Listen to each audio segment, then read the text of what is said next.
Y bien, ya estamos acá, ya estamos en vivo. Cierre de ciclo, fin de una sección que nos ha tenido ahí aprendiendo, preguntando, investigando de todo un poco. Pentecostalismo para principiantes y críticos. Sección 12 sería, ¿verdad? Creo ya. Una docena de... Sección 12. Algo.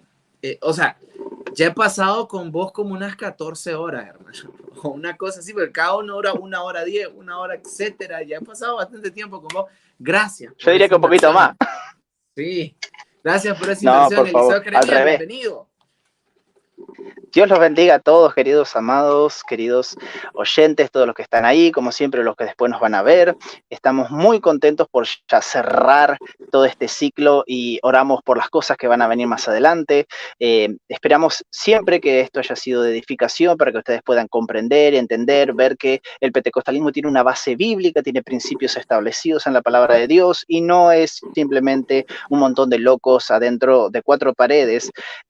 Y a causa de esto es que nosotros nos hemos animado no solamente a contar la historia del pentecostalismo, sino que al mismo tiempo los excesos que hay y también tratar de corregirlos, pero por sobre todo también defender lo que es propio nuestro, lo que es característico nuestro, lo que creemos que es lo que es más acorde a las escrituras que han sido inspiradas por el propio Espíritu Santo. Amén, amén, amén. ¿Sabes algo? La gente está pidiendo un análisis a fuego extraño. Me lo dicen a mí y todo. No sé si vamos se lo podemos prometer, pero deberíamos de hacerlo. Pero bueno, en fin. Vamos a hacerlo. Ahora, mira, ahorita tengo un grupo que tengo de clases que doy vía Zoom. Nuestro queridísimo Norman López, hasta el sur de Nicaragua, Rivas, así se llama el lugar donde él vive. Te dejó una pregunta, te dejó un recado porque él decía que no sabía si era posible estar hoy y dejar su comentario. Es una pregunta general. Él dice que ha visto los 11 capítulos y que le han sido de mucha bendición. Nos alegra saber eso. Amén. Por favor, tengan la amabilidad, todos los que vean esto. Hay una hermana, se llama Wanda también, que escribe de República Dominicana y siempre deja su mensaje de Dominicana, aquí nos lo estamos viendo, etcétera. Y ustedes no saben el gozo que da saber de que lo que uno hace está siendo de bendición para otras personas. Así que muchísimas gracias por eso. Pero bueno, Norman te dejó una pregunta, quiero partir con eso, después vamos con la introducción y todo lo demás que siempre hacemos, pero o tal vez nos comemos eso, porque siempre lo hacemos, ¿no? Siempre lo hacemos, ya la gente sabe lo que estamos haciendo aquí, bueno, etcétera. Estamos tocando los dones, estamos cerrando, hemos visto el cesacionismo, hemos refutado el cesacionismo, hay un documento que se viene a finales de mes, etcétera. Te está esperando a vos nomás. Sí, solo falto yo, nada más. Pero bueno, pero el asunto es que hemos estado viendo toda la cuestión de los dones espirituales, así que vayan y chequenlo. Pero dice Norman, hoy dice, tengo una pregunta, dice, por si no la puedo decir en vivo. Si Dios da los dones por gracia, ¿por qué el apóstol dice, y asumo que se refiere a Corintios entre el 12 y el 14, procurad los mejores dones? Fascinante la pregunta y un muy, muy buen punto de partida. A ver, repito, si Dios da los dones por gracia, y es cierto, 1 Corintios 12, verso 4, 7, 11, dice que el Espíritu reparte según quiere, lo repite. Pero entonces dice, ¿por qué dice procurad los mejores dones? Fascinante pregunta, te escucho, hermano. Es una excelente pregunta. En primer lugar, Pablo inicia el tema de los dones después de haber estado tratando ciertos aspectos morales y del carácter de los corintianos, y el primer versículo del capítulo 12 inicia diciendo en cuanto a los dones espirituales, como diciendo, ok, ahora vamos a tratar este tema. Hermanos, quiero que entiendan bien este asunto. Y a partir del versículo 4 empieza a decir que hay diversos dones, pero es el mismo espíritu, hay diversas maneras de servir, pero el mismo Señor, etc. Cuando Pablo habla de que busquen los mejores dones, efectivamente nos está hablando de una diversidad en el cuerpo de Cristo. ¿Sí? ¿Por qué? Porque si nosotros nos ponemos a observar, Pablo constantemente está hablando de que todos los dones sirven enfáticamente a esto que es el cuerpo. Lo vuelve nuevamente a enfatizar en Romanos capítulo 12. Esta necesidad enfática de que somos un cuerpo. Por eso, como argumento en el libro, si nosotros hacemos una separabilidad entre dones ordinarios de extraordinarios, entonces nos topamos con que si ciertos dones ordinarios continúan y y los extraordinarios no, y todos son para la edificación y el servicio del cuerpo de Cristo, y en el cuerpo todos juntos somos uno, entonces estamos mutilando el cuerpo de Cristo, porque hay muchos que no van a poder en sí servir. Entonces, en el énfasis en la pregunta de Pablo es hacer esta cuestión de que hay una diversidad. Por eso que cuando nosotros iniciamos el tema de los dones espirituales, ¿cuántos dones son? Hay varias listas, ¿sí? Por ejemplo, Pablo hace una preferencia. Pablo generalmente menciona que todos los dones ayudan, edifican, hacen una corporeidad. Sin embargo, cuando nosotros vamos al capítulo 14, nos encontramos con que Pablo les dice, está perfecto que hablen en lengua, yo hablo más que todos ustedes, pero la verdad que preferiría que profeticen. Y observen, Pablo no está descartando las lenguas, como diciendo, no son suficientes, no son necesarias, pero él está poniendo el eco en la edificación. Procuren los mejores dones, está haciendo énfasis a que ustedes deben buscar. Por eso las constantes alusiones en el Nuevo Testamento, en las epístolas, a buscar, perseverar, etcétera. Pablo le dice a Timoteo que él debe procurar el don que le ha sido concedido, que no lo apague, porque aparentemente Timoteo había apagado este don porque lo había dejado de usar con frecuencia. Entonces, nuevamente, el punto acá está en buscar los mejores dones, está completamente involucrado a esta cuestión de la edificación del cuerpo de Cristo. ¿Para qué yo voy a querer hablar en lenguas? Ese es el punto. Observe que los pentecostales no quieren hablar en lenguas. Los pentecostales quieren ser bautizados con el Espíritu Santo, que es un don para el servicio, que tiene por señal las lenguas. Después pueden venir, en la teología pentecostal, después pueden venir las lenguas para edificación personal, pero ellos ya están haciendo un servicio, se haciendo bautizados, por más de que no vuelvan a continuar a hablar en lenguas, que eso sería el don. Entonces, ya parten de un servicio. Entonces, debemos anclarlo en esta perspectiva. Yo escuché a alguien decir, y creo que cabe muy bien en este tipo de preguntas, y es que dice, Dios ha hecho prácticamente casi todo. Uno hace casi nada, pero dice, si uno no hace su casi nada, dice, puede impedir el casi todo del Señor. Y ponía el ejemplo de lanzar la red. Vos lanzás la red y Pedro dice, en tu palabra echaré la red. Él nunca dice, en tu palabra vendrán los peces. Él la tiene clara que él no puede hacer que los peces vengan, pero él puede lanzar la red. Yo no puedo. Correcto. Producir el don de lengua, pero yo puedo pedir, pero yo puedo procurar. Sí, yo no puedo, mil cosas no puedo, pero ese mi casi nada, cuando he hecho con sinceridad, mueve el casi todo del Señor. Creo que cabe muy bien. Entonces, ¿ibas a decir algo? Sí, que generalmente cuando uno menciona el casi nada, ¿no? Enseguida saltan aquellos, no vamos a decir calvinistas, sino aquellos mismos que, ni siquiera siendo calvinista, porque esto no es un tema de soteriología, sino que es un tema enfáticamente de pneumatología. Pero aquellos defensores de la gran soberanía divina, y por ejemplo van a citar a Jonás.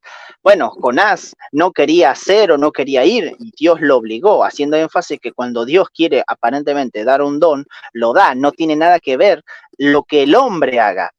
Pero observen que Jonás habla a Nínive, por ejemplo, por medio de su libre albedrío. Dios lo único que hizo fue mover las piezas para que la persona, o sea, en este caso Jonás, terminara bajo su libre albedrío, escogiendo ir a Nínive, rezongando, chillando, no quería saber Lola, pero él fue y terminó predicando. Dios no violó su libre albedrío, por lo tanto tampoco Dios nos encaja un ministerio, nos encaja algo sin que de nosotros haya algo aparte. Jeremías llega un momento en que dice, no quiero predicar más, no quiero hablar más, pero hay un fuego dentro mío. Y está esa cuestión de la lucha intrínseca de todo cristiano en querer servir, pero al mismo tiempo no, en querer servir, pero al mismo tiempo no. Y muchas veces esto hace que el Espíritu Santo diga, no confías en mí, no confías en la obra que hizo el Hijo, y está todo eso envuelto. O Pablo, todo el mundo dice, Pablo no buscó a Jesús, Jesús buscó a Pablo, ciertamente, por la respuesta de Sí. Pablo en su testimonio ante Agripa, yo no fui renuente a la visión, yo obedecí la visión. Entonces, sí. en fin, siempre hay que encontrar el relato completo, siempre hay que... Correcto.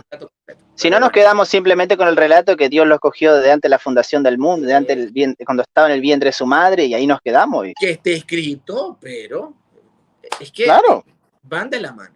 Bueno, en fin. Espero que Norman, así es. Lo que le diríamos a Norman es, si estás procurando los dones o ser lleno del Espíritu Santo, si nunca has sido bautizado con el Espíritu Santo, aquí no te vamos a desanimar. Usted dele, usted métase con Dios, usted busque al Señor y usted alce las velas de la fe, las velas de la devoción, las velas de la búsqueda, y Dios enviará el viento para que ese barco corra. Así que, bueno, en fin. Bueno, vamos acá.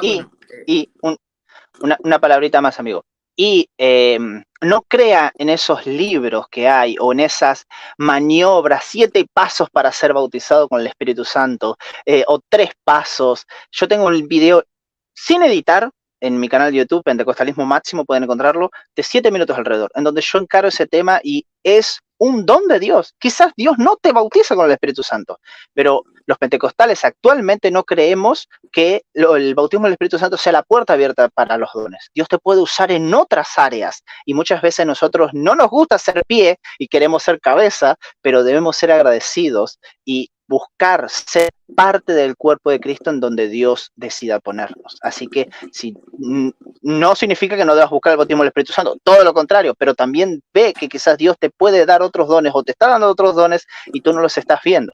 Así que ánimo. Amén a eso. Bien. Saludos, pues, ahí está Normancito, ya viste, está en los comentarios. También está yo, Gilbert Montenegro, desde Matagalpa, norte de Nicaragua. Dios te bendiga, bienvenido a este espacio. Siéntanse libres de comentar, siéntanse libres de saludar y todo. Gracias por estar de ese lado. Hoy vamos con la tercera categoría de las 3 en las que los teólogos pentecostales han dividido los dones descritos en las listas de San Pablo, ¿no? Y la última categoría se nos llama los dones de elocución, a saber, don de profecía, don de lengua, don de interpretación de lengua. Ok, vamos con las definiciones que son tan importantes y que son un buen punto de partida. ¿Qué son los dones de elocución? Yo agregaría en qué se diferencian de los demás dones en su desarrollo. Bien. El don de locución muchas veces pueden encontrarlo con otra palabra, pero yo elijo esta cuestión del pentecostalismo más que nada brasileño, ¿sí? ¿Por qué? Porque la palabra elocución en sí encierra acción o efecto de enunciar el pensamiento por palabras.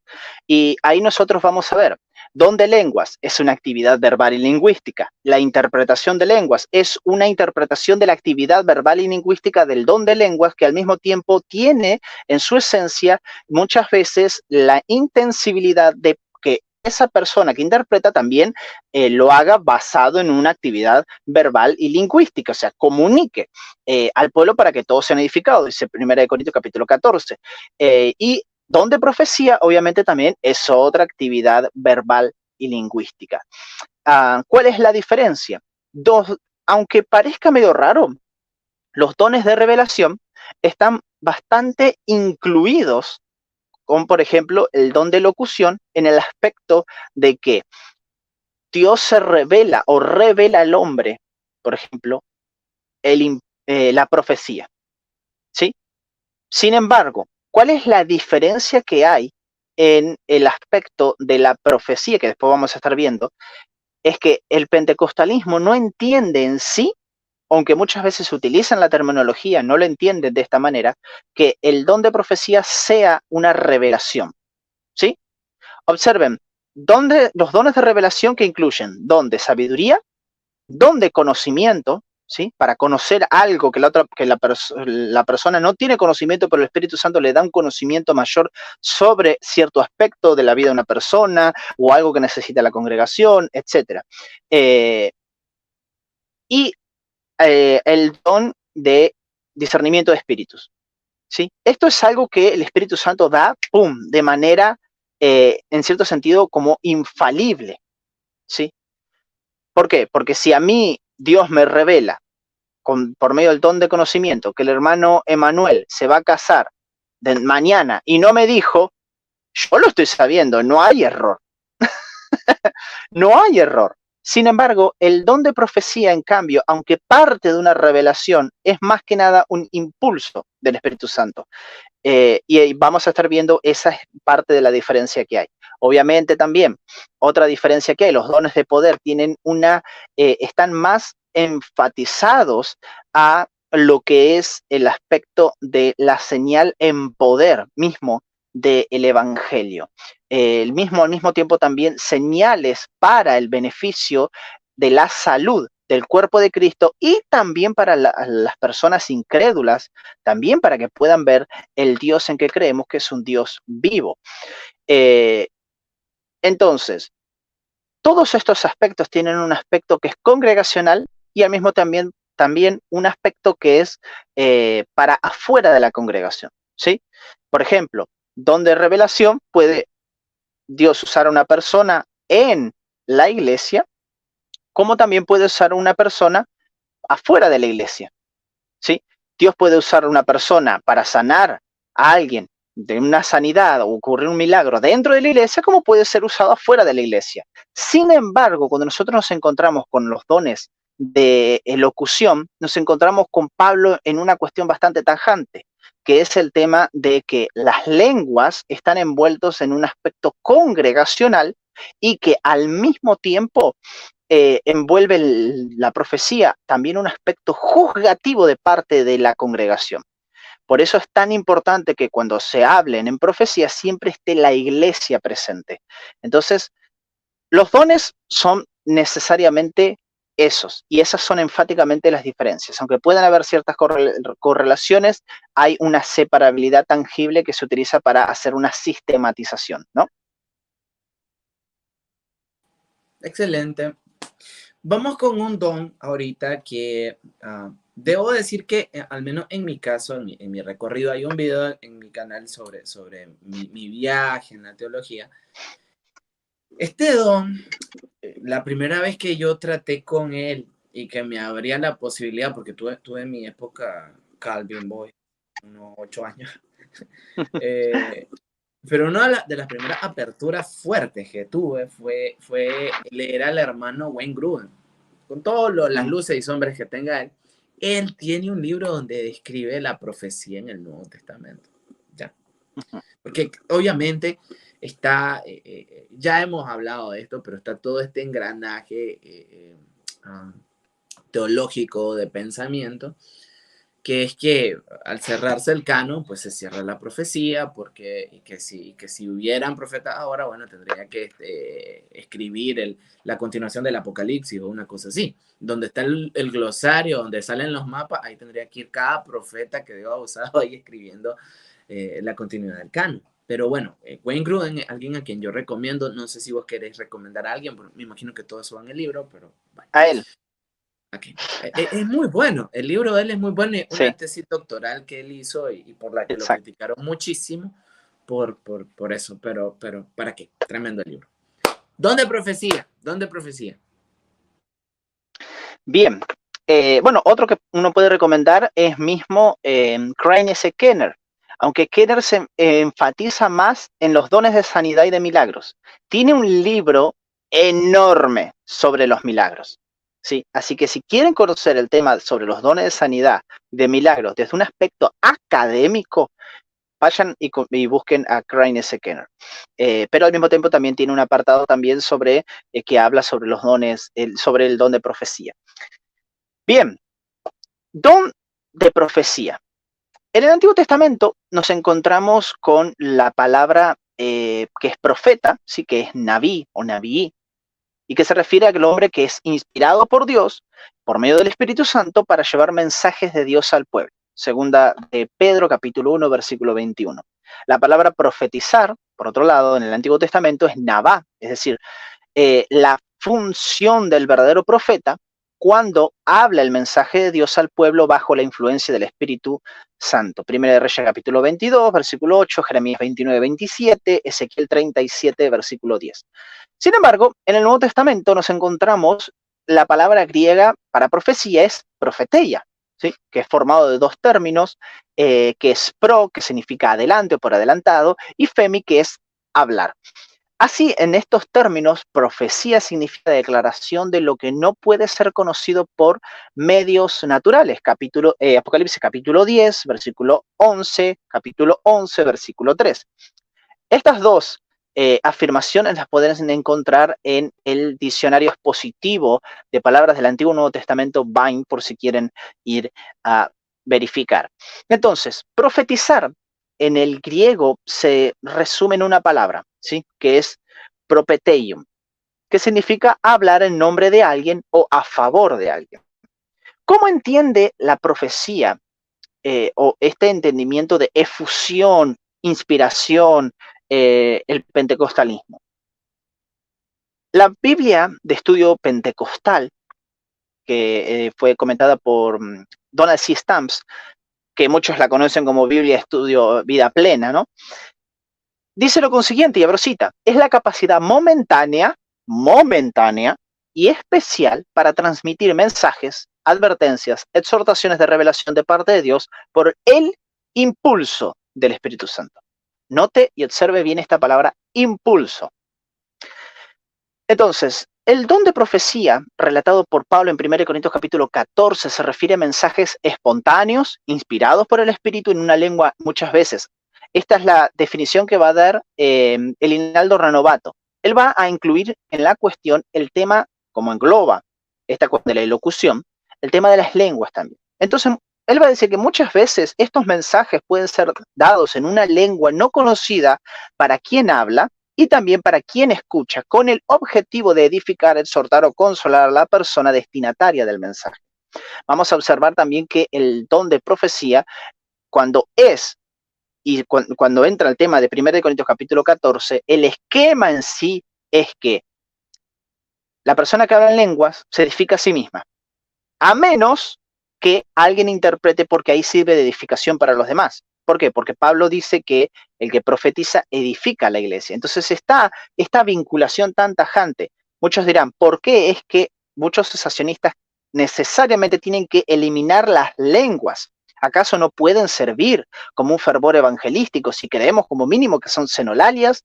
Pero la realidad es que para el cesacionista se encuentra con esta barrera, que es que las lenguas están muy ligadas al tema de la profecía cuando son inspiradas. Por otro lado, en el Antiguo Testamento había un ministerio, ¿sí? Un ministerio profético reconocido y considerado por toda la nación. Pero hoy en día no existe tal ministerio en las iglesias cristianas. Hay personas o mensajeros de Dios que tienen el don de profecía usado en ciertas ocasiones para propósitos definidos.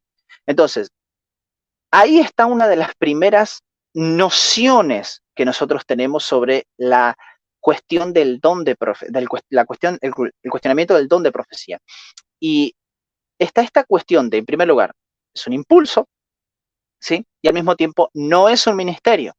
Hay personas, sí, por ejemplo, yo creo, y el pentecostalismo ha traído esto en boga, así como en la Reforma Protestante nosotros tenemos, que es el rescate del sacerdocio de todos los santos, ¿no?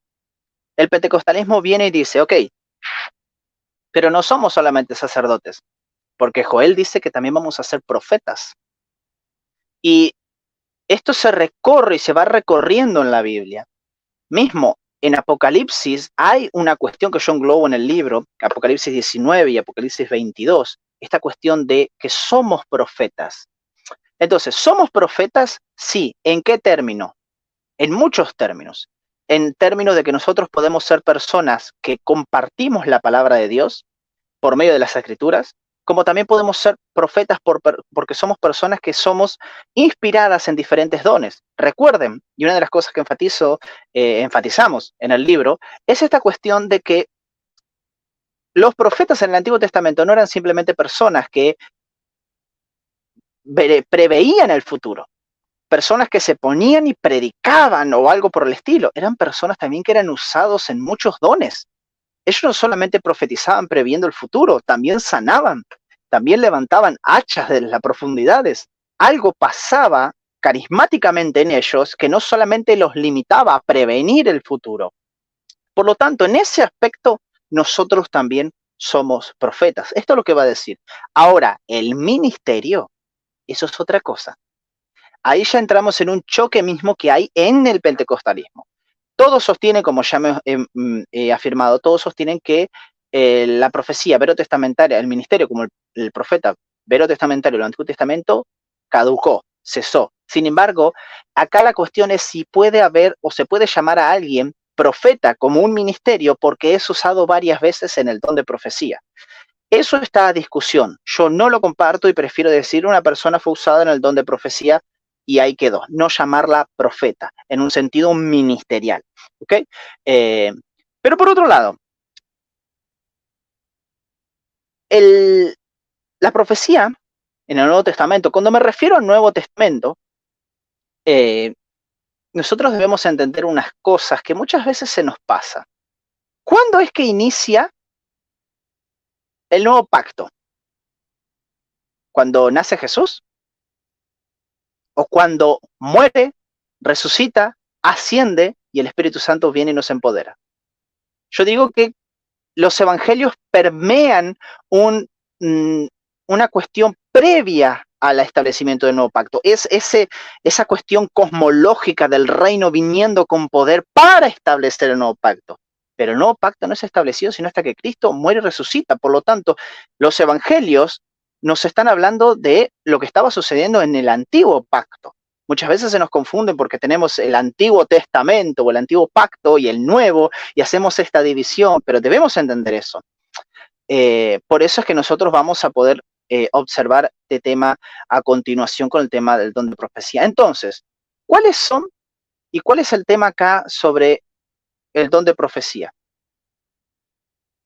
Tal como decía nuestro querido amigo Emanuel, una de las afrentas más difíciles que ha tenido el pentecostalismo es ver esta cuestión de, ok, si la profecía sigue vigente, si el don de profecía sigue vigente, entonces el canon sigue abierto. Entonces, ¿significa esto que vamos a seguir escribiendo libros en el Nuevo Testamento?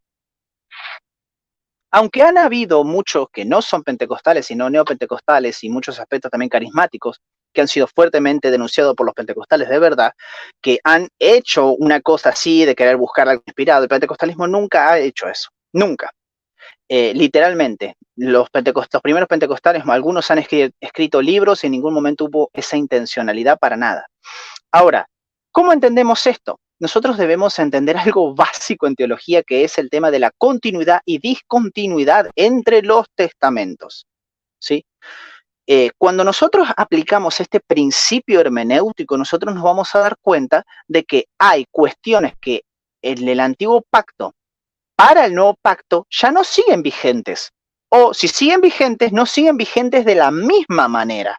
Y esto es algo que es 100% necesario porque en hermenéutica, para los que estudien o quieran estudiar un poquito, les va a ser muy prescindible porque es algo que engloba el tema de la revelación progresiva de Dios y al mismo tiempo, si quieren llamar hasta dispensacionales, en el aspecto de cómo es que Dios engloba el tema de la dispensación. No necesariamente siendo dispensacionalistas, ¿no? Acá no hablo de eso, acá hablo del tema de las dispensacionales como lo ve la palabra de Dios, el apóstol Pablo, etc. Esta cuestión de todas formas, prácticamente todas, disculpa que te interrumpa, pero prácticamente todas las teologías sistemáticas, aún las pactuales, de algún modo son dispensacionales, si lo pensás así. Correcto. Así es. La única diferencia obviamente va a estar en que los dispensacionalistas van a hacer un poco más de énfasis en las dispensacionales y los pactuales un poquito más en los pactos. Pero entendámoslo así o no, la cuestión es que nosotros nos vamos a dar cuenta de que hay conceptos que cambian. Algunos que quedan, otros que son abolidos. Un ejemplo, y para ya entrar de lleno a las 5 diferencias mismo que podemos encontrar. Ya nosotros no sacrificamos animales para cubrir el pecado. Eso era una práctica establecida en el antiguo pacto, pero bien lo dice Hebreos, ya no necesitamos hacer eso. Entonces, si usted está en una iglesia en donde llega su pastor y sacrifica una gallina, salga de ahí llorando por la pobre gallina y si puede abrirle el corral a todas las otras que hay y salga disparando, porque ya el sacrificio fue hecho y fue suficiente, más que suficiente que fue en Cristo. Pero ¿qué pasa? Las cosas cambiaron. Fue por Cristo. Entonces, lo que venía siendo toda una línea cambió. Y eso es algo parte de la revelación progresiva. Entonces, ¿cuáles son las continuidades y discontinuidades con el tema del don de profecía? Verotestamentaria y neotestamentaria. En primer lugar, el don de profecía es un impulso del Espíritu Santo y no una inspiración, como en tiempos verotestamentarios. Aunque obviamente debemos enfatizar el hecho de que los escritores bíblicos, neotestamentarios principalmente, pertenecían al tiempo del Nuevo Testamento, ellos sí fueron inspirados y no fue una cuestión de ser usados por un impulso. Por eso los escritores tienen una autoridad infalible y canónica. Punto número 1. Punto número 2, el don de profecía no es infalible como la profecía verotestamentaria. Cualquiera diría, ¿qué está diciendo? No, es una realidad. Pablo habla de que se juzgue la profecía en 1 Corintios capítulo 14, versículo 29, para saber si es verdadera o falsa.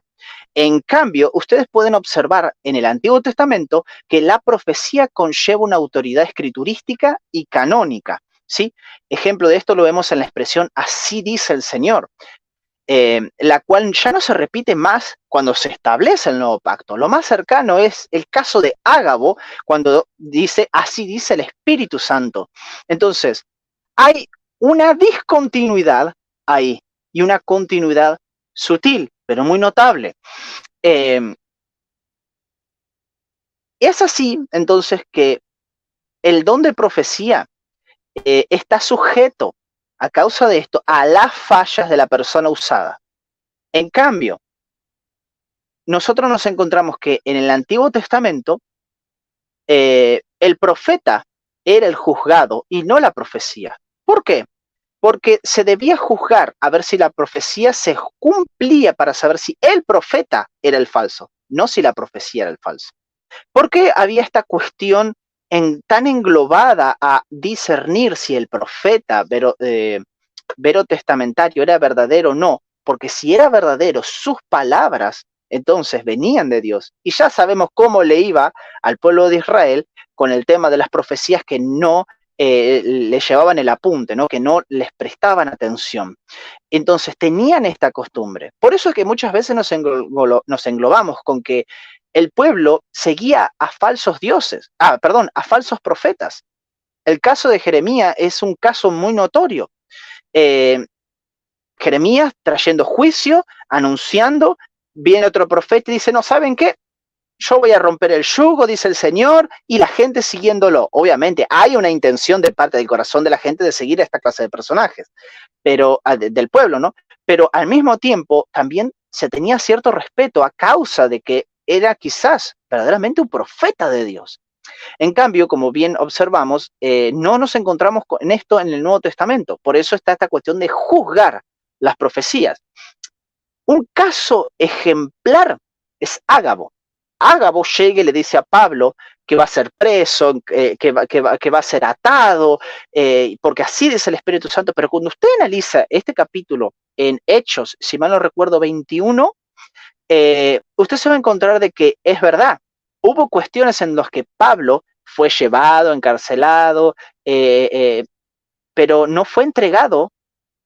Por ejemplo, Ágabo dice que va a ser entregado a los judíos. Pasa todo lo contrario y es entregado a los gentiles.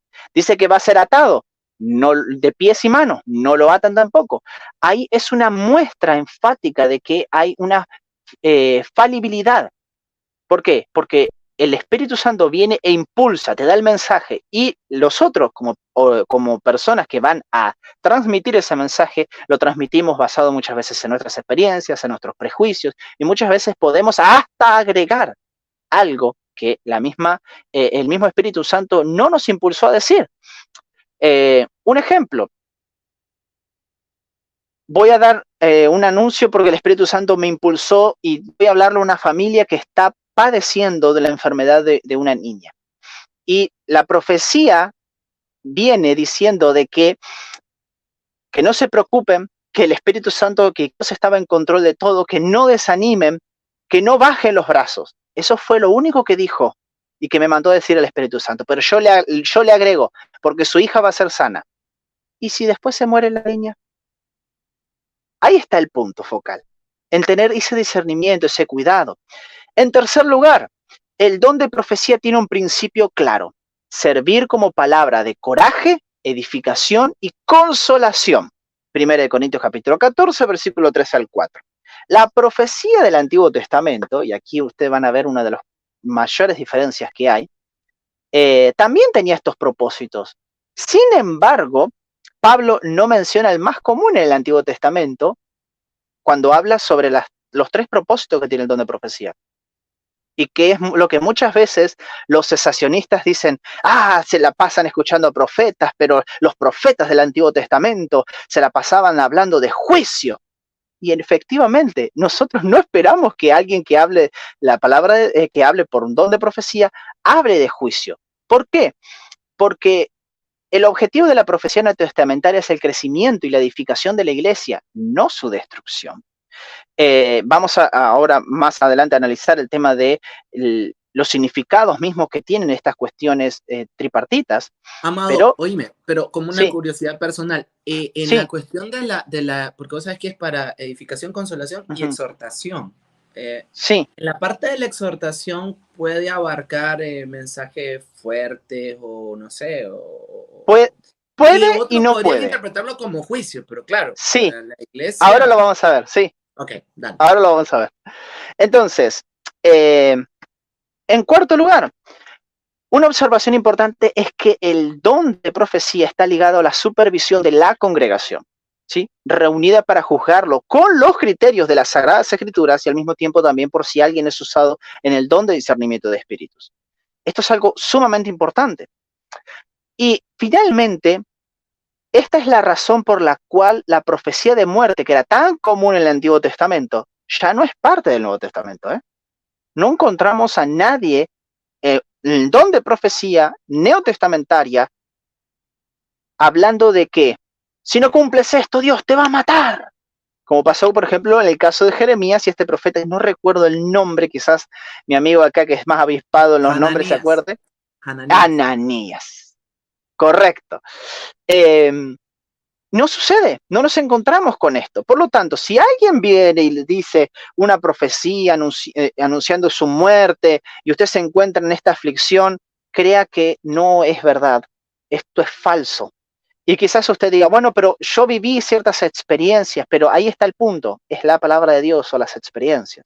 El don de profecía nos lleva a una cosa y la profecía verotestamentaria nos lleva a otra. Y esto es uno de los puntos. Entonces, estas son las razones por las cuales no es lo mismo la profecía en el tiempo del Antiguo Testamento y recibir el don de profecía en tiempos actuales y en tiempo del Nuevo Testamento. Carlton Raymond va a decir: la profecía en el Nuevo Testamento, a diferencia, por ejemplo, de la predicación ordinaria, es una manifestación sobrenatural dada para edificación, exhortación y consolación. A través de 1 Corintios capítulo 14, versículo 30, entendemos que el don no es dado por revelación nos es dado por revelación a través del Espíritu. ¿Por qué digo esto? Porque muchos van a enfatizar y llegan hasta enfatizar que cuando Pablo habla del don de profecía, es que se está refiriendo a predicaciones expositivas. Expositivas. Abordamos eso en el libro, que yo no pongo de referencia a un cesacionista, pongo de referencia a un continuacionista, para que ustedes vean cómo el racionalismo teológico está infectando tan fuertemente a los sectores continuacionistas, que hay continuacionistas que terminan afirmando esto. Es una locura. Y una de las mayores diferencias que nosotros vamos a encontrar es que una predicación puede tener un carácter profético, porque la palabra es la profecía, ¿sí? Pero no toda predicación es profecía. ¿Por qué? Porque la predicación conlleva una preparación. ¿Mm? En cambio, el don de profecía es un impulso. Viene, yo lo hablo. Ahí es la gran diferencia que hay. Mismo Pablo hace una distinción sobre el que enseña, ¿sí?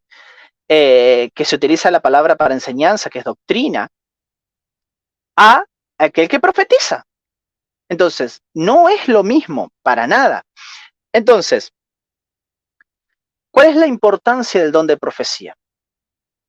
A pesar de Amigo, exhortarnos ¿puedo a no agregar algo ahí despreciar, en ese sí, punto? sí, sí, Las palabras griegas ujú, para profetizar, eh, o sea, a ver, 1 Corintios 14, hasta en un ujú, interlineal sencillo, vos te vas y buscas lo que dice, que profeticéis, y lo comparas con, por ejemplo, cuando Pablo utiliza las palabras para describir lo que es enseñanza, didascalia, o, o para predicar, y las comparas con el verbo que he utilizado más veces en 1 Corintios 14, y claramente un estudio novato, básico de Corintios 14 te está hablando de bien, que no está hablando de la predicación y menos de la predicación expositiva necesariamente, pues que ese es el otro punto.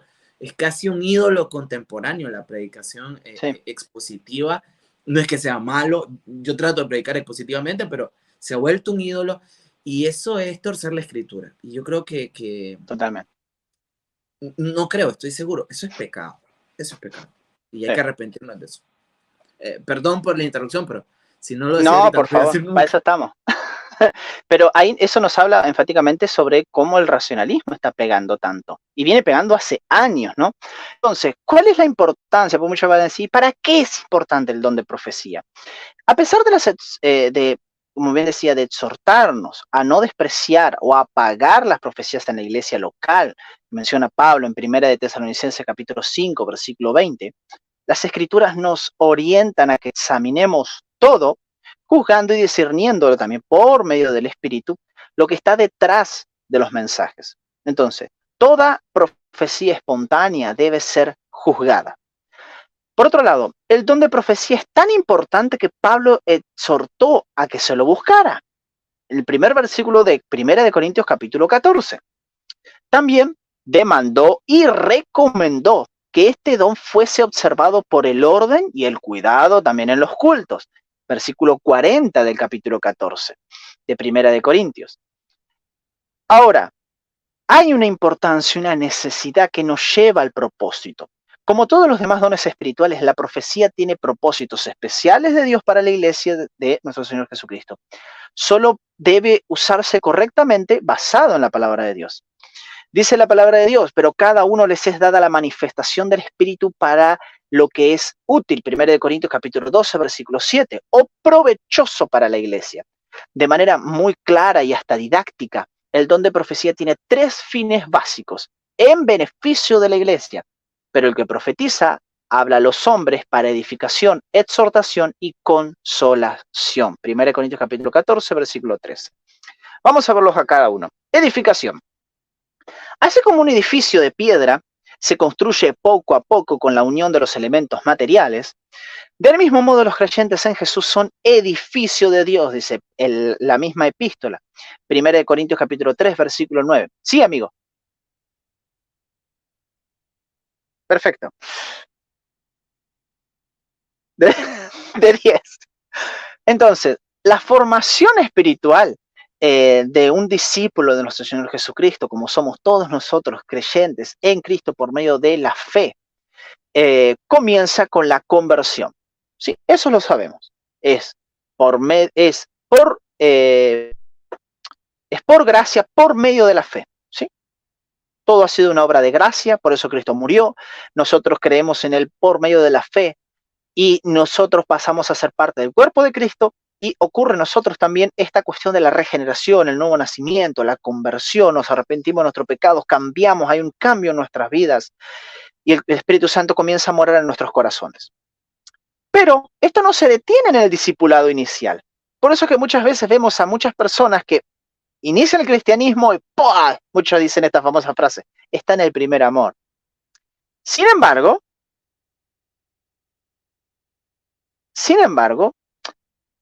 A veces uno necesita un mensaje especial o específico para alguien o para toda la congregación. Y aquí es en donde Dios usa una profecía para transmitir un mensaje de Dios, destinado a corregir o a poner en la plomada o en el nivel algún área de edificación espiritual en nuestras vidas. Cualquiera podría argumentar, pero es que tenemos la palabra de Dios, sí, pero la palabra de Dios es dada por medio de hombres. Ella tiene poder y creemos en ella, pero muchas veces la profecía tiene un ámbito más personal, en donde Dios usa a una persona que está al mismo tiempo también predicando o no, se levanta y comienza a predicar, a profetizar, perdón, para edificación, para que la iglesia comience a hacer algo, para que tal familia reciba consolación, edificación, etcétera. Tenemos también la otra palabra, exhortación. Exhortar tiene un sentido de llamar para afuera, para orientar, ayudar y enseñar, ¿sí? Viene de la palabra paracalao, que es confrontar, inspirar, defender, guiar. Exhortar no es, y acá vamos a hacer un gran paréntesis, por favor, hermanos, exhortar no es amenazar, intimidar o causar pavor en el seno de la iglesia. Bien, como decía nuestro hermano, no podría tomarse como que es una cuestión de juicio. La palabra paracalao, que es una cuestión de llevar a alguien a la confrontación, para llamarlo afuera, para orientarlo, ayudarlo, enseñarlo, inspirarlo y al mismo tiempo defenderlo y guiarlo. Viene de la misma palabra paracleto, la misma raíz griega. ¿Qué significa? Consolador. Y es uno de los títulos que se le da al Espíritu Santo. Juan capítulo 14, versículo 16, capítulo 15, versículo 26. Por esto mismo Pablo enseña que quien exhorta debe hacerlo con toda paciencia y doctrina. Según de Timoteo capítulo 4, versículo 2. Entonces, está esta cuestión englobado que la exhortación está enfáticamente llevado a tratar con una persona o con la congregación para orientarla, ayudarla, para que ella pueda ser inspirada en su defensa misma y guiarlo. ¿Por qué?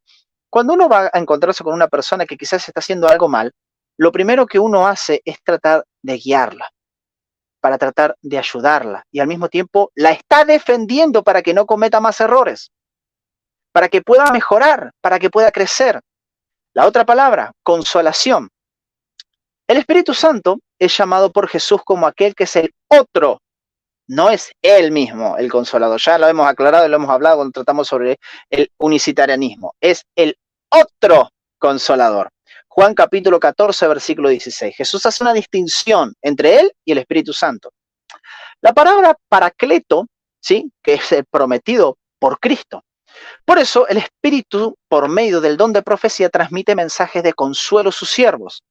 La palabra paracleto, sí, que es consolador, viene también de la palabra paracaleo. Es un verbo que es consolar, confrontar. Por ejemplo, en el caso de Bernabé, Hechos capítulo 4, versículo 36. Vea y puede leer Romanos capítulo 15, versículo 4 al 5, 1 Corintios capítulo 14, versículo 3, 2 Corintios capítulo 1, versículo 3 al 7. Y esta palabra paracaleo, entonces, que es consolación, también viene y tiene la raíz de paracalesis, que es consolar, dar alegría, dar paz. Entonces, podéis profetizar todos uno por uno para que todos sean consolados, dice 1 Corintios capítulo 14, versículo 31.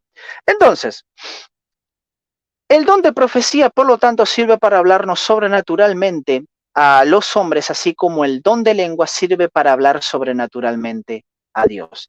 Está esta cuestión enfática de que el don de profecía no es para juicio, no es para muerte, no es infalible, es un impulso del Espíritu Santo, y al mismo tiempo conlleva este propósito tripartito de consolar, exhortar y edificar. Y todo es en base a un crecimiento para que el cuerpo de Cristo crezca.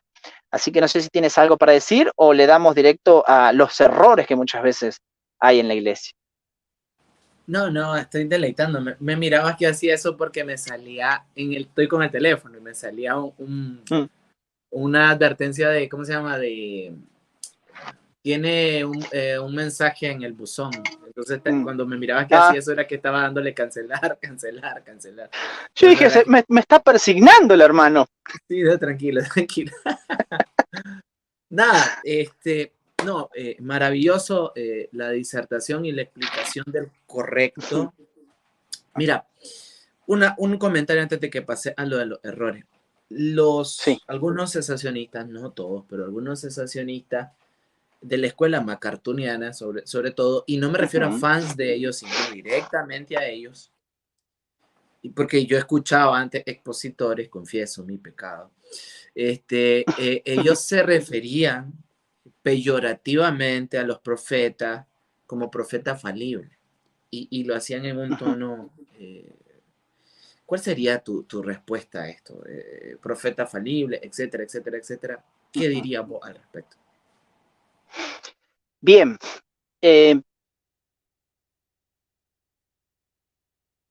Yo llamaría la atención a que lean Hechos de los Apóstoles en primer lugar. Enfáticamente el episodio de Ágabo. Cuando viene Ágabo, en el nombre del Espíritu Santo te va a pasar esto, esto y esto si entras a esta ciudad. Y Pablo dijo, y bueno, yo le voy a dar para adelante. Le pasó, no todo, enfáticamente. Imagínense que Pablo se hubiese dado vuelta y hubiese dicho, este profeta falible. Ese tono despectivo con que se usa para criticar, no es una crítica en sí a la persona, ¿sí? Sino a la creencia. Y como es a la creencia, enfáticamente, se está haciendo énfasis a que la profecía, que es falible por el impulso del Espíritu Santo, entonces es poca monta. Poca monta.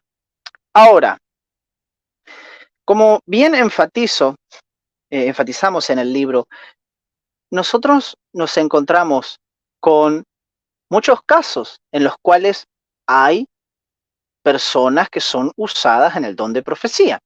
Casos en los cuales enfáticamente dan resultados y los que no. Ahora, la cuestión está en lo consiguiente, cómo uno discernir si esto es o no es de Dios. Y ahí está el foco. Como ellos niegan que los dones de señal, los dones extraordinarios, cesaron, y muchas veces, como no tienen esta categoría, la mayoría de los académicos hace esta categoría, ¿sí? De los dones espirituales. ¿Pero para qué los hace? Los hace para sistematizar los dones y poder estudiarlos. No los hace para establecerlos en clases.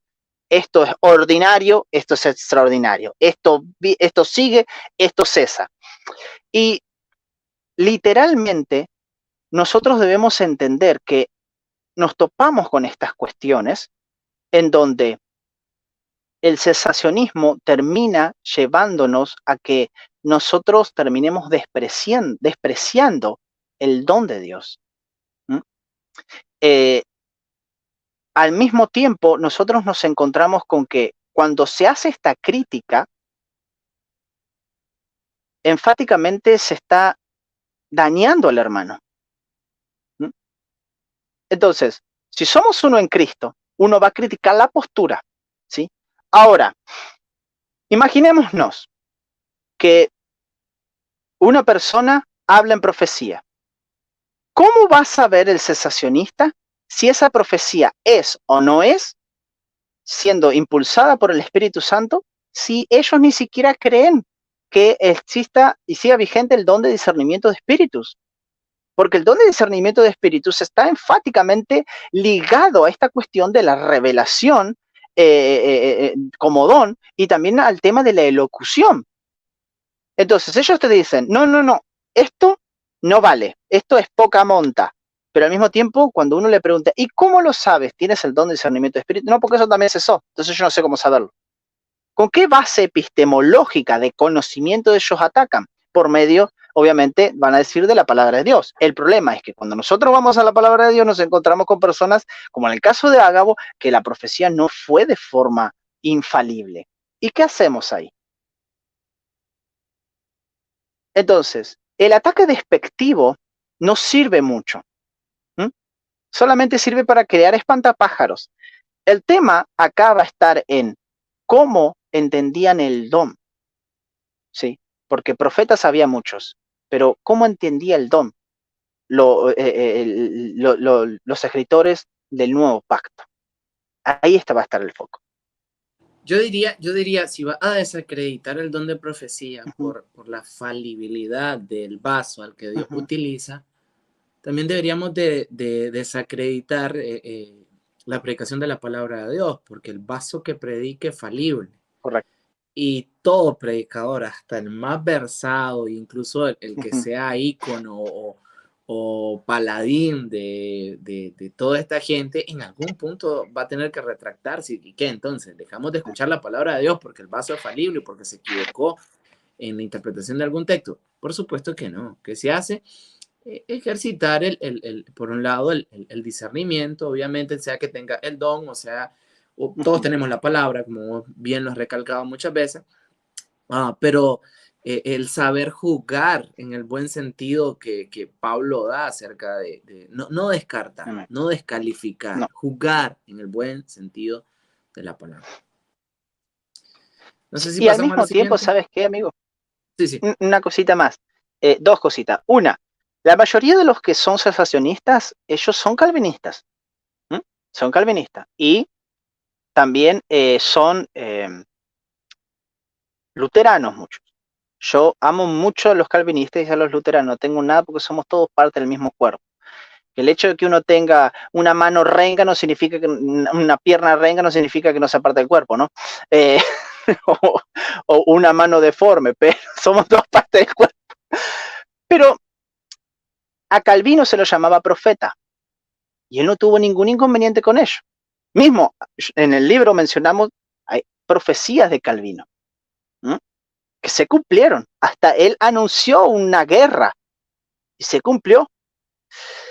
A Lutero, Calvino lo consideraba un profeta de Dios. Lutero mismo creía que él era el cumplimiento de la profecía de Jan Hus. Entonces, mismo, y de otra profecía más. Entonces, ahí uno ve si los demás debemos cortar de raíz aquellos que dicen ser cesacionistas, pero no mantienen el cesacionismo de forma estricta, entonces también son falsos profetas. Porque las dones cesaron, ¿no? Y por otro lado, creo sinceramente que nosotros debemos enfatizar el hecho de que estas personas deben empezar a ejercitar un poco más el amor. Lo mismo va para los pentecostales, ¿sí? Enfatizar un poco más el amor, porque es algo muy triste muchas veces ver tantas cuestiones peyorativas. Por eso el libro, por ejemplo, no sé si nuestro amigo, yo supongo que ya habrá, quizás, espero, habrá empezado a leer un poquito, y una de las primeras cosas que traté de enfatizar es qué verdaderamente es el cesacionismo. Porque si no terminamos diciendo cada pavada y no nos gusta que nos hagan lo mismo, entonces lo mismo pasa con los cesacionistas.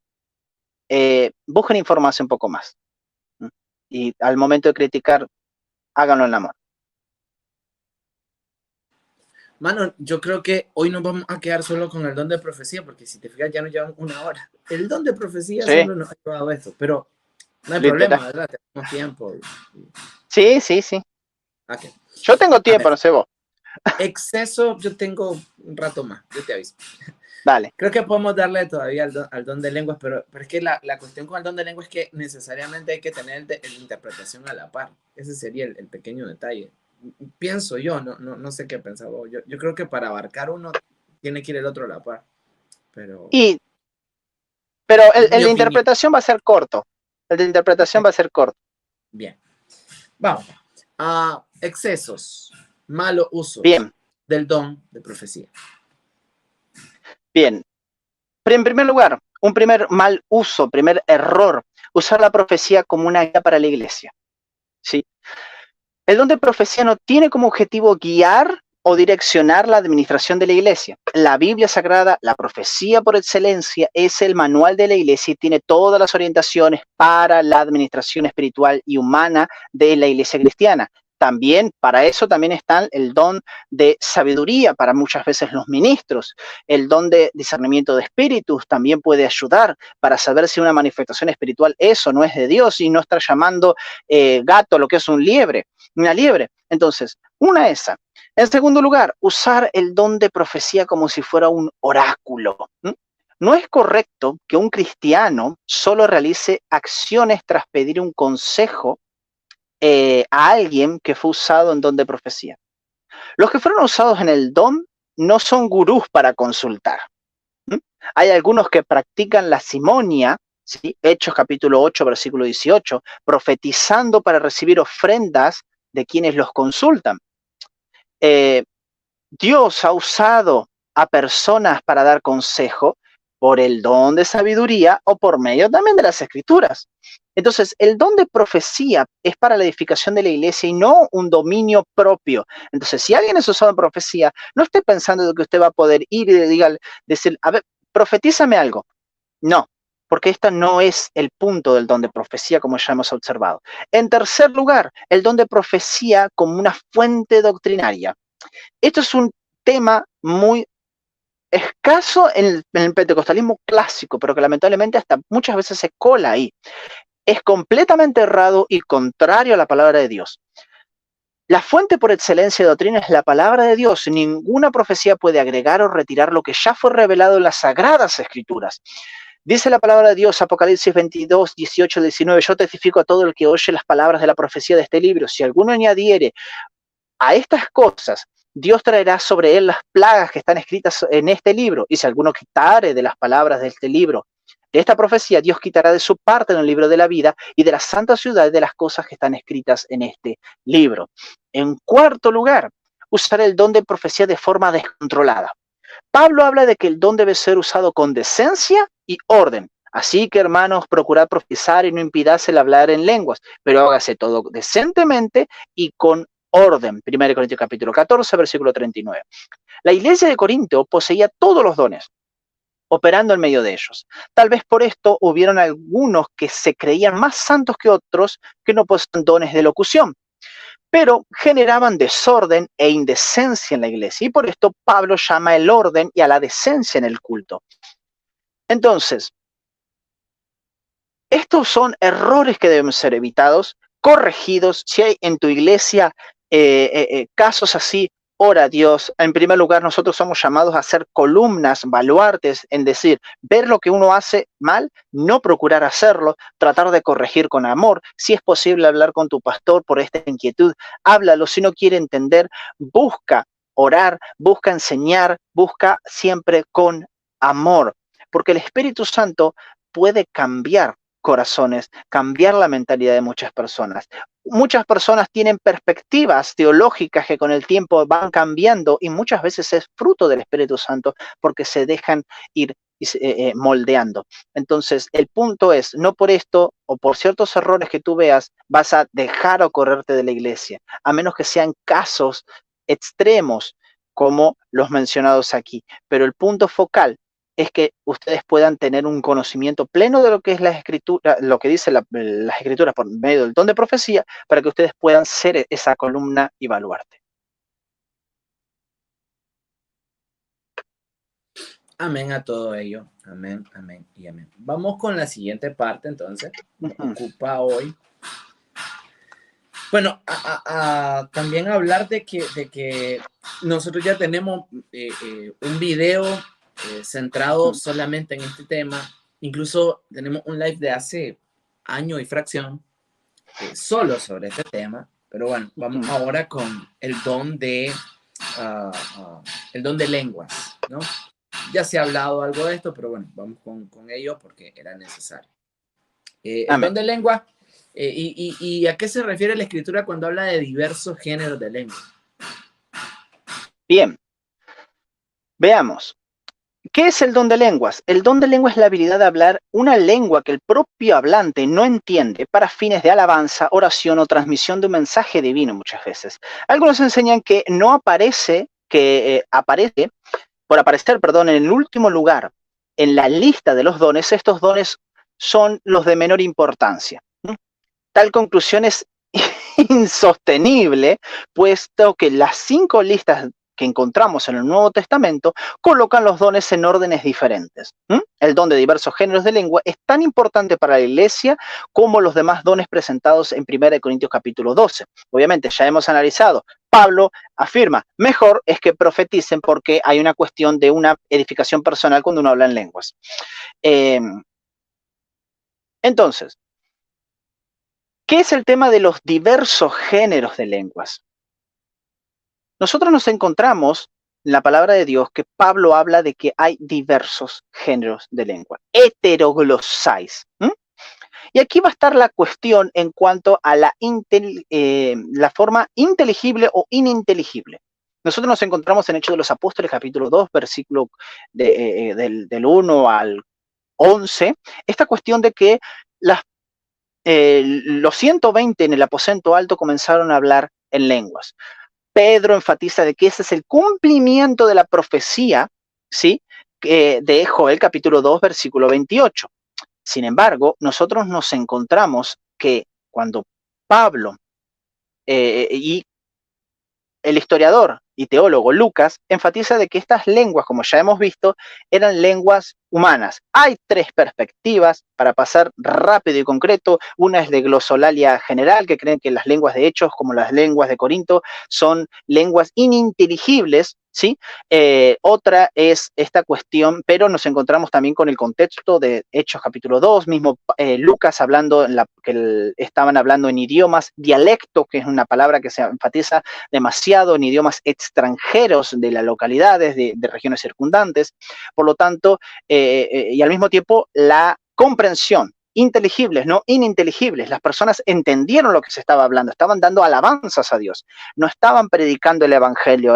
Esa cuestión de que las lenguas fueron dadas para predicar el evangelio es una cuestión post-neotestamentaria que fue redactada mismo por algunos padres de la iglesia y sostenido por otros sectores protestantes también. Pero en el Nuevo Testamento no encontramos ni siquiera un caso en que se enfatice esto. Pedro predica mismo en su propio idioma. Muchos dicen que predicó quizás en arameo, otros dicen que predicó en griego, pero no predicó en otras lenguas. Pero vemos una cuestión de diversidad de lenguas, ¿sí? Ahora, cuando nosotros vamos, pero por otro lado también tenemos, siguiendo la misma lógica, la perspectiva de xenolalia general, o sea, las lenguas de Hechos de los Apóstoles son idiomas extranjeros, etcétera, pero también las de 1 Corintios capítulo 12 al 14 también lo son. Sin embargo, nos encontramos con varias cuestiones, y es que en 1 Corintios nos encontramos con la cuestión de la ininteligibilidad, esta cuestión de que la persona, ni el oyente, ¿sí?, ni la persona que lo está escuchando lo entiende y por eso necesita una interpretación, y al mismo tiempo la persona que la habla tampoco lo entiende, por eso necesita pedir a Dios que entenderla. Y más que nada, 1 Corinto era una ciudad completamente cosmopolita, como para que no se entendiera alguna lengua. Queda un poco difícil. Al mismo tiempo, Pablo no utiliza la palabra dialecto, sino que utiliza la palabra fone, que tiene una cuestión de sonidos, muchas veces bruscos, muchas veces ininteligibles también.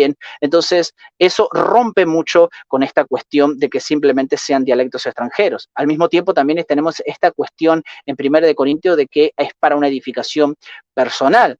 Y finalmente, el tema de la palabra glosa. La palabra glosa, los léxicos, mismo de los académicos actuales, los diccionarios y los léxicos en griego, afirman que la palabra glosa tiene múltiples significados, no simplemente lengua o un idioma extranjero, ¿sí?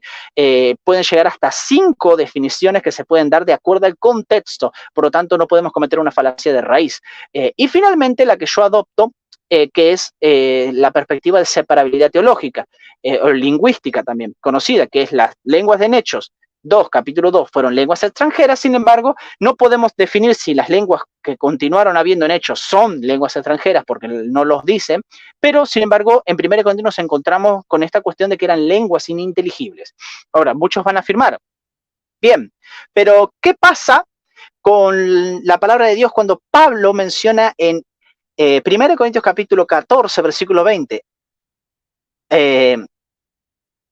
versículo 21? Va a decir así: En la ley está escrito, por medio de gente de labios extranjeros y de lenguas extrañas hablaré a este pueblo, pero ni aún así me escucharán, dice el Señor. Muchos van a decir, ven, ahí está. Las lenguas de Corinto son lenguas extranjeras, son lenguas de nosotros aquí, del planeta Tierra, no son lenguas angélicas. Porque está citando Isaías, y ahí en el contexto Isaías estaba frente a la invasión asiria, y ¿qué responder a eso? En primer lugar, el foco de Pablo no era hablar sobre la cuestión de la lengua, si era extranjera o no era extranjera, porque en tal caso, si vamos a ser estrictos, las lenguas en Hechos de los Apóstoles tenemos un problema, porque las lenguas que menciona Pablo solamente serían asirias. Acá el foco de Pablo es hablar sobre la ininteligibilidad. Aquellas personas, así como Israel,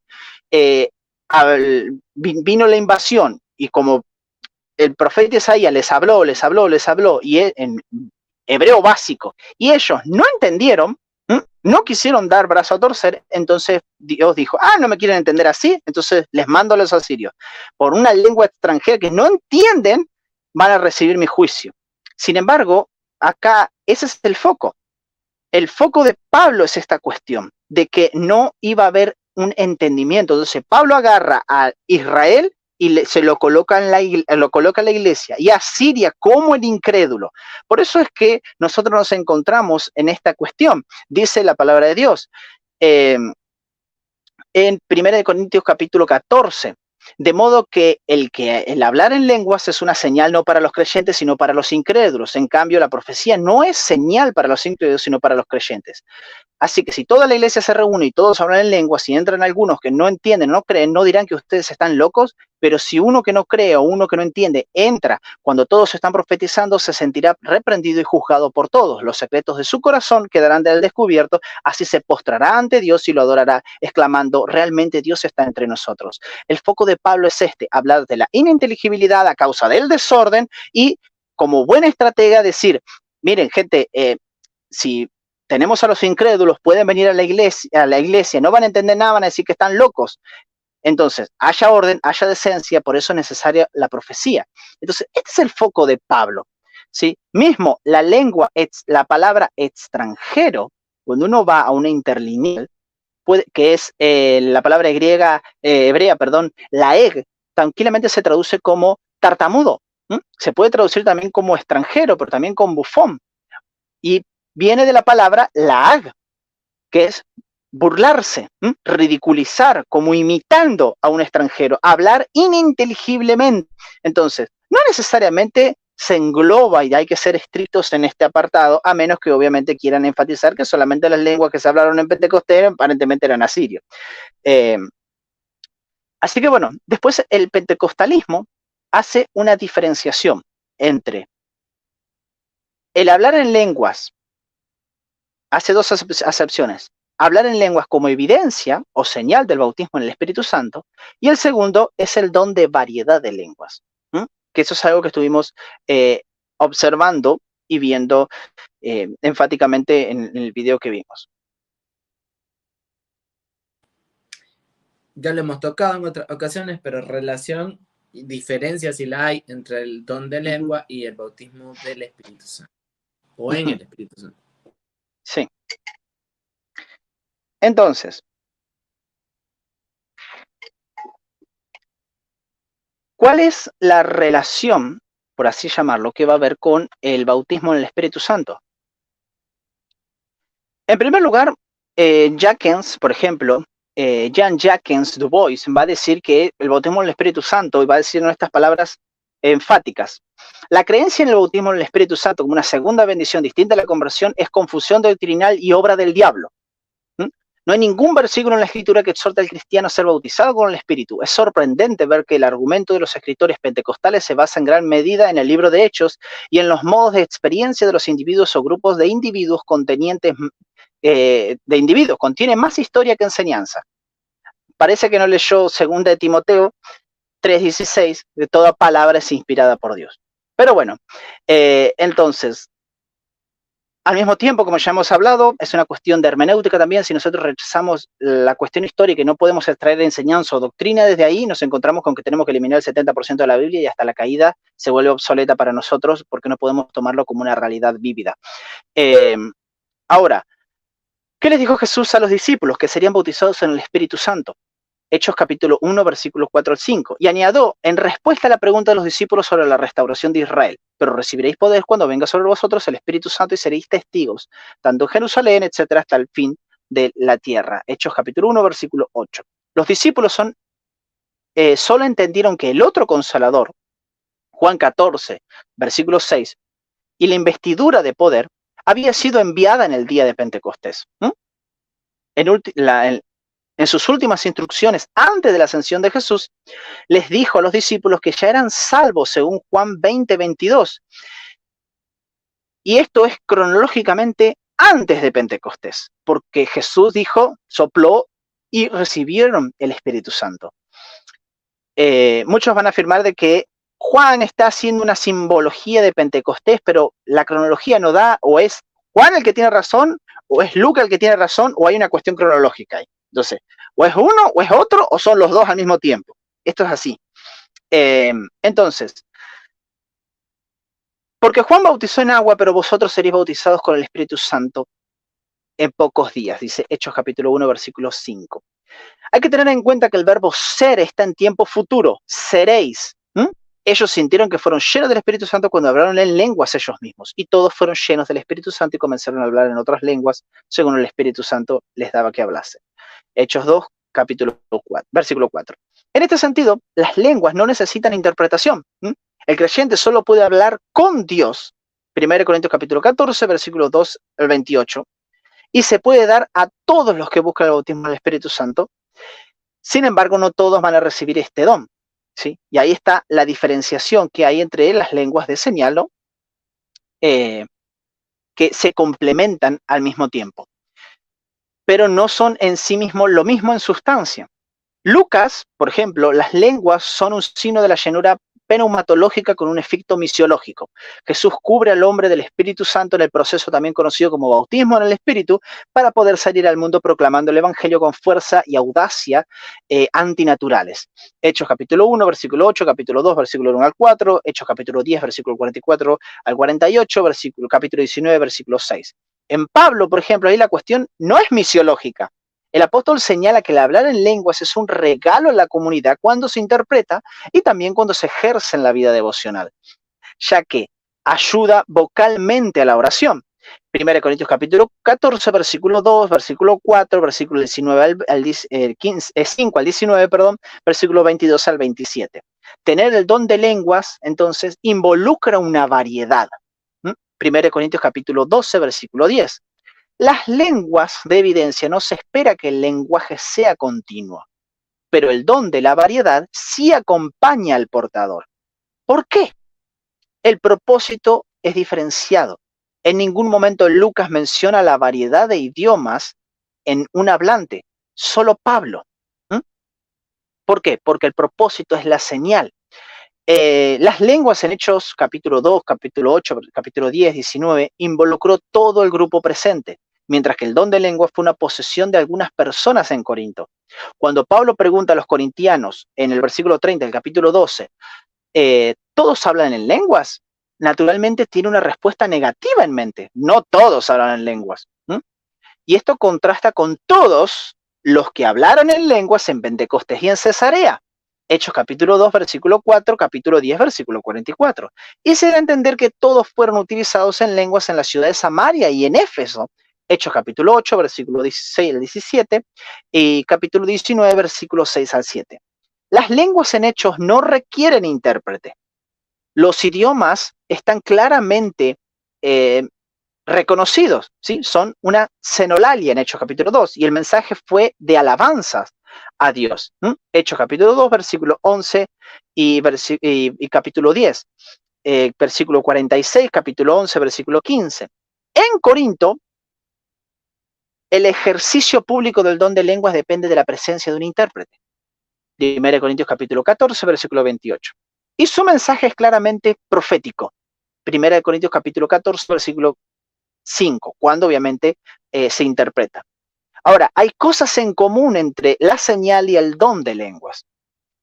Una similitud importante entre Pablo y Lucas es que es que el lenguaje es ininteligible.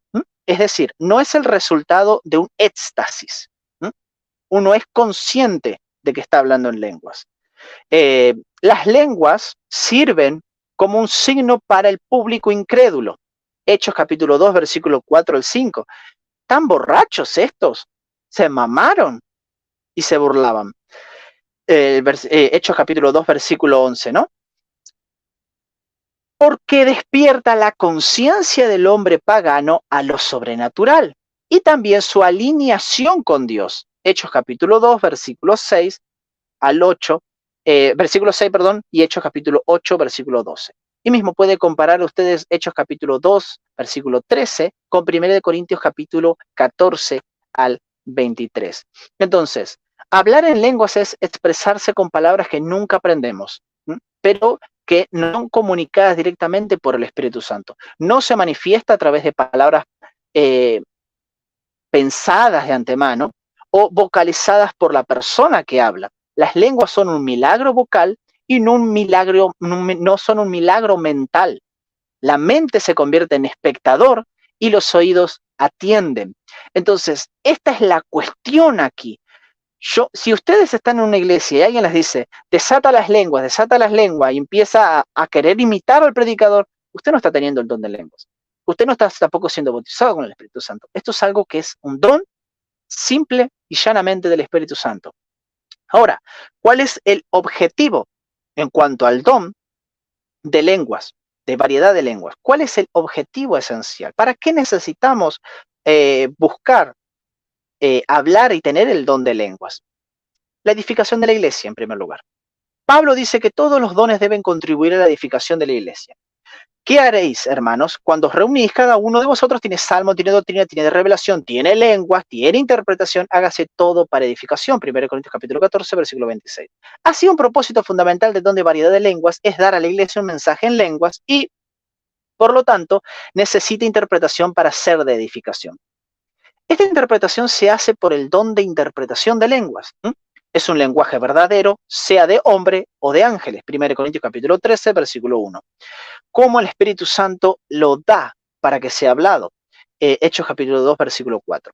Otra cuestión, una edificación personal. Pablo enseña esto de forma muy clara. El que habla en lengua extraña, a sí mismo se edifica, pero el que profetiza edifica a la iglesia. 1 Corintios capítulo 14, versículo 4. El caso de que el creyente hable en lenguas para su edificación personal, no hay necesidad de interpretación. Pero si no hay intérprete, calle en la iglesia y hable consigo mismo y con Dios. 1 Corintios capítulo 14, versículo 28. Hay necesidad de buscar el don de interpretación. Así vosotros también, como anheláis los dones espirituales, procurad abundar en ellos para la edificación de la iglesia, porque el que habla en lenguas extraña, ore para que la interprete. 1 Corintios capítulo 14, versículo del 12 al 13. Así, de esta forma podemos concluir que es muy claro que el don de variedad de lenguas puede servir para edificar a la iglesia siempre que haya una interpretación sobrenatural otorgada por el Espíritu Santo. Pero al mismo tiempo también nosotros podemos recibir esa interpretación de forma personal e interpretar las lenguas para que nuestra mente también sea edificada. Por otro lado, las lenguas también sirven para glorificar a Dios. El libro de Hechos de los Apóstoles registra el episodio del viaje de Pablo a la casa del centurión Cornelio por revelación del Espíritu Santo. Hechos capítulo 10, Hechos capítulo 10, versículo del 3 del al apóstol 20. Pedro. Pedro. Qué bien que estás siempre ahí, amigo. ¿Qué nos encontramos aquí? Los judíos tradicionalistas que estaban allí se maravillaron porque oyeron a la gente gentil, hablar en lenguas extrañas en alabanza a Dios. Al descender el Espíritu Santo el día de Pentecostés, el pueblo de las diferentes naciones allí presentes oyeron a los apóstoles, después del bautismo en el Espíritu Santo, hablar las grandezas de Dios. Hechos capítulo 2, versículo 11. Jesús dijo que enviaría el Espíritu Santo con la misión de anunciar a Cristo y glorificar al Señor. Él me glorificará porque tomará de lo mío y os lo hará saber. Juan 16, 14. Si un don no glorifica a Cristo en su manifestación, no debe considerarse como procedente muchas veces del Espíritu Santo. Y en eso tenemos que tener mucho cuidado. Obviamente, los descontroles están y muchas veces no podemos ver la la exaltación a Cristo, la glorificación a Cristo, muchas veces por prejuicios y otras veces porque no estamos viéndolo. Por eso la necesidad del don de discernimiento. Otra, es una señal obviamente para los incrédulos. Todo el capítulo 14 de la primera epístola a los Corintios, Pablo se refiere al uso de los dones en las reuniones de la iglesia local. Allí él guía en cuanto al orden y el cuidado del uso de los dones. En cuanto al don de lenguas o variedad de lenguas, dice que el hablar en lengua en la congregación debe ir acompañada de la interpretación de lenguas para que la iglesia pueda ser edificada. Las lenguas sirven para una edificación para la iglesia, siempre que sean interpretadas para toda la congregación. También, al mismo tiempo, como hemos observado, sirven como una señal para los no creyentes de la misma manera si hay una interpretación profética. ¿Por qué? Porque el creyente llega y es una excusa para seguir en lo suyo, decir que están locos, seguir delante y decir que están borrachos. Pero si hay una interpretación que puede servir como una profecía, el incrédulo queda maravillado, terminando diciendo, esto verdaderamente es de Dios. Así que solamente nos queda el don de interpretar lenguas, que simplemente es un don, que es un mensaje verbal, ¿sí? Sobrenatural por el Espíritu Santo. No se trata de traducción en lengua, sino de interpretación. Hay una gran diferencia. Traducir es palabra por palabra. Interpretación es interpretar lo que el Espíritu, lo que las lenguas están diciendo para que sea acorde, ¿sí?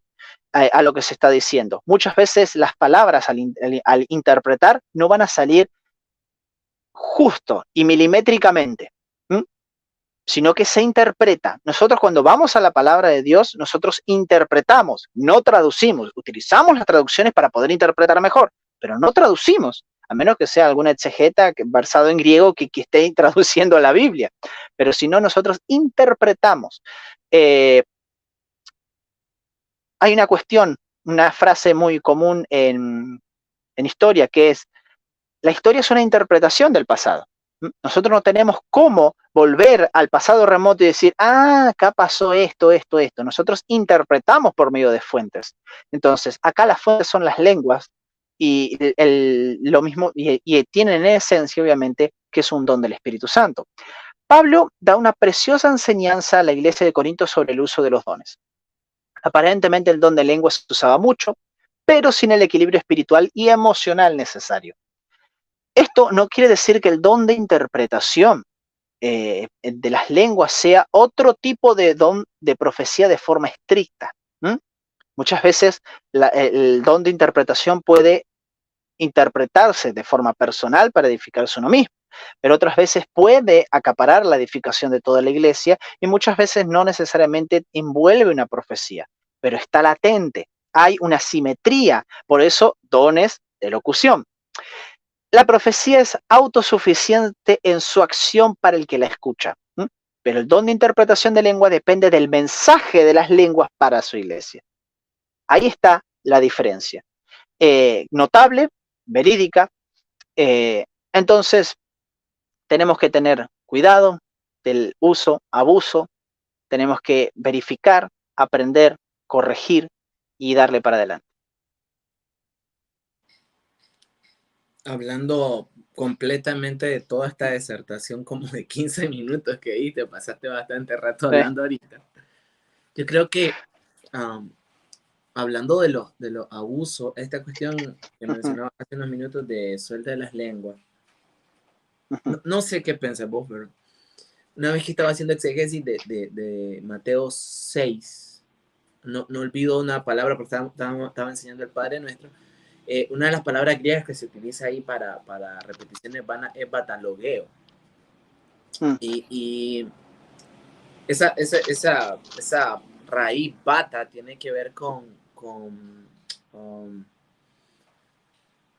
una repetición interminable pero prefabricada.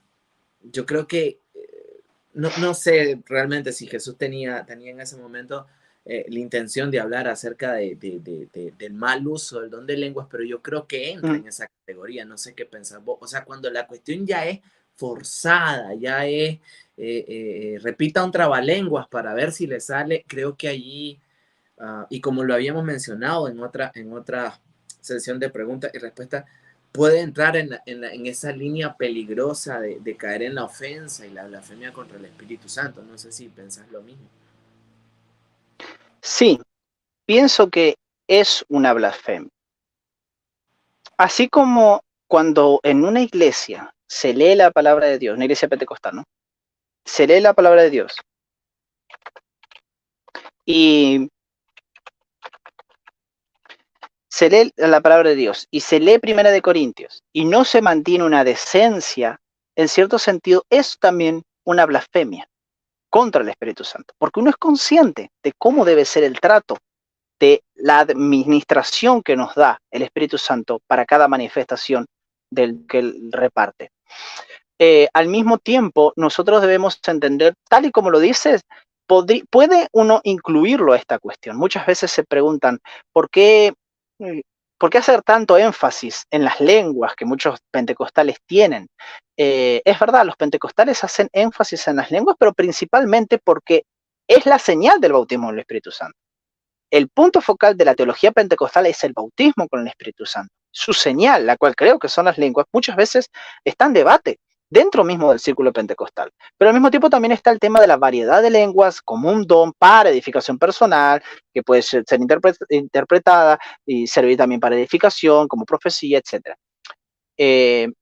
Pero muchas veces se enfatiza, las lenguas no son tan importantes porque ni siquiera Jesús habló en lenguas, ¿no? Pero al mismo tiempo, tal y como dices, nos da ciertos rasgos, Jesús, de ciertas actitudes que no debe tener un verdadero creyente. Ahora, ¿cómo responder a aquellas personas que dicen, bueno, pero para ser espiritual no necesitas hablar en lengua porque Cristo no habló en lenguas? Ahora, ¿cómo uno sabe que Jesús no habló en lenguas? ¿No?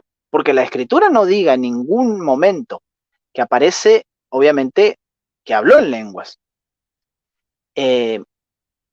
No se usa, debemos entender que no se usa lo que la Escritura nos dice para probar nuestro punto de vista. Por ejemplo, la Biblia no dice que Pedro tenía hijos, ¿m? Pero eso no nos justifica para llegar a la conclusión de tomar el que no los tenía, porque la Biblia en ese aspecto guarda un silencio. Eso es lo que significa, ¿sí?, tomar el silencio como argumento.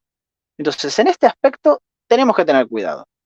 Pero enfáticamente, volviendo a lo que estás diciendo, creo sinceramente que es una ofensa al Espíritu Santo, porque es, muchos lo pueden tomar como burla, ¿m? Pero otros lo pueden tomar envueltos todo esto en el aspecto de querer verse más espirituales. ¿Y saben cuál es la diferencia, querida audiencia, entre los corintianos del siglo I y muchos cristianos carismáticos, pentecostales y continuacionistas hoy en día? Que los corintianos, como mínimo, ellos hablaban en lengua de verdad. Pablo en ningún momento dice sus lenguas eran falsas. Ellos hablaban en lengua de verdad. Ellos no falsificaban las lenguas. Entonces, esa es una cuestión crucial. A pesar de todos los errores que tenían los corintianos, ellos verdaderamente hablaban en lenguas.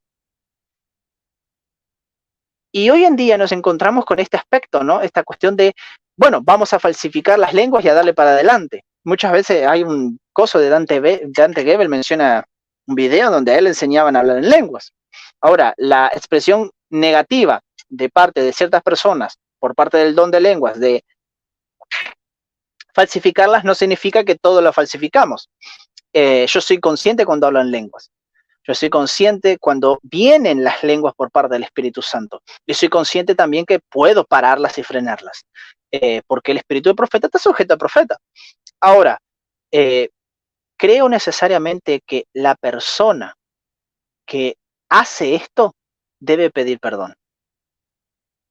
Creo y veo que esa persona necesita pedir perdón, porque esa persona está básicamente diciendo esto: yo no necesito de la gracia, ¿m?, de el don, porque es un don, es un regalo de Dios.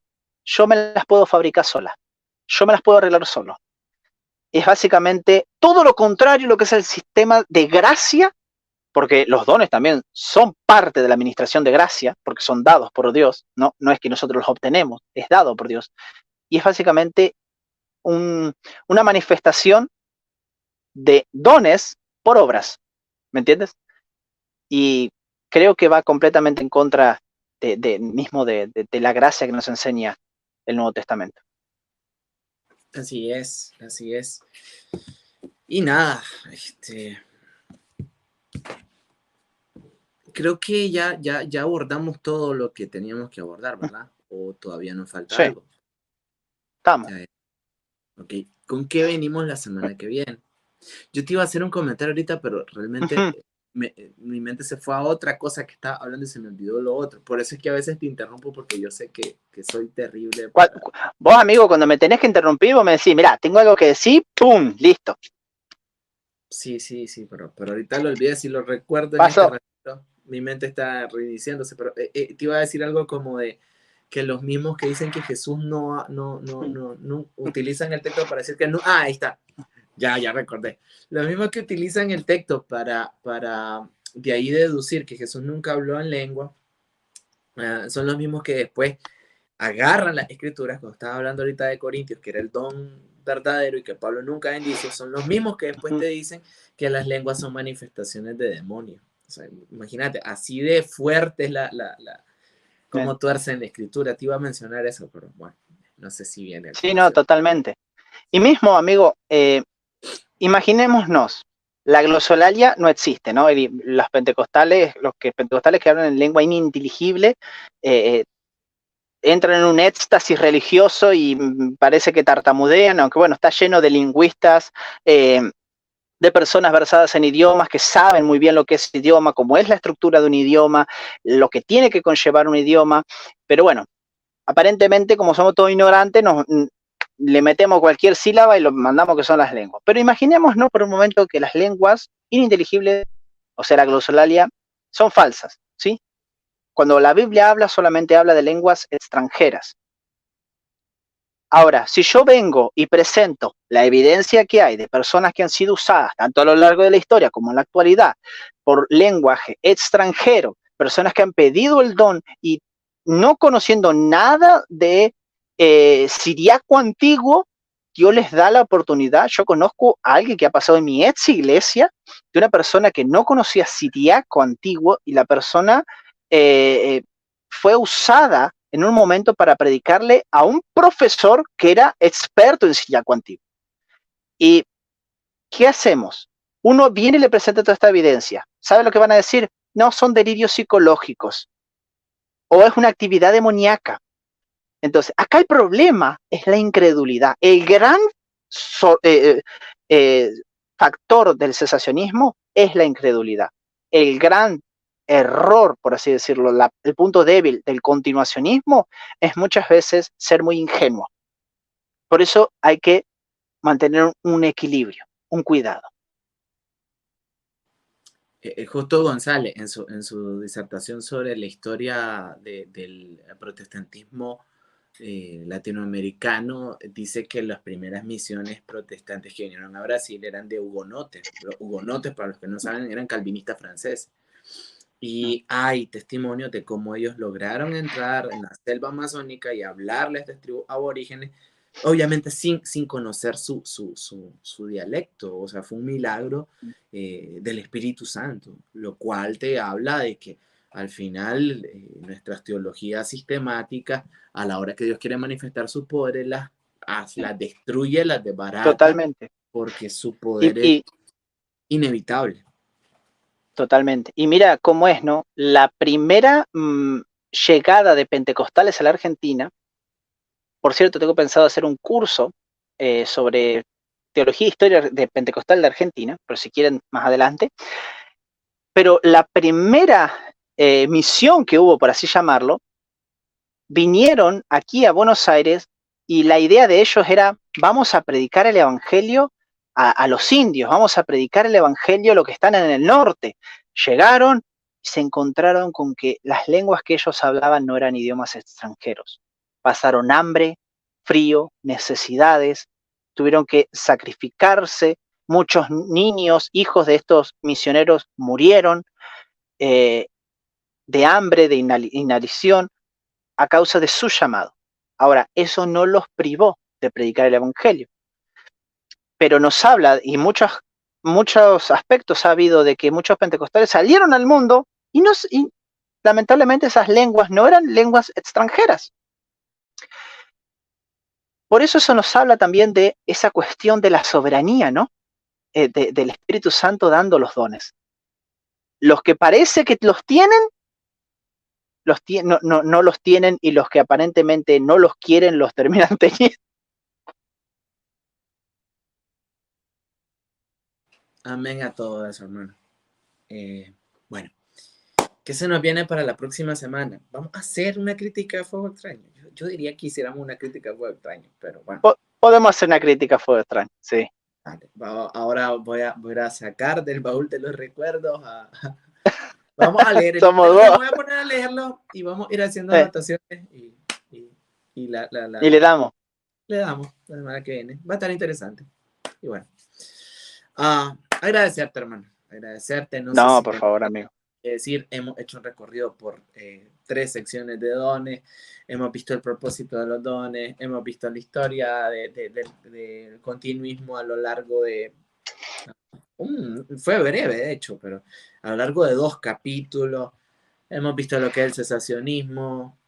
Gracias por tu esfuerzo. Gracias por tu esfuerzo. No, amigo. Gracias a vos por el espacio. Y que esto sea bendición para la iglesia en Nicaragua y hasta donde llegue. Uno nunca sabe. Hermano, entonces ha sido un gusto. Que Dios te bendiga. Nos vemos. Igualmente, amigo. Próxima semana. Totalmente.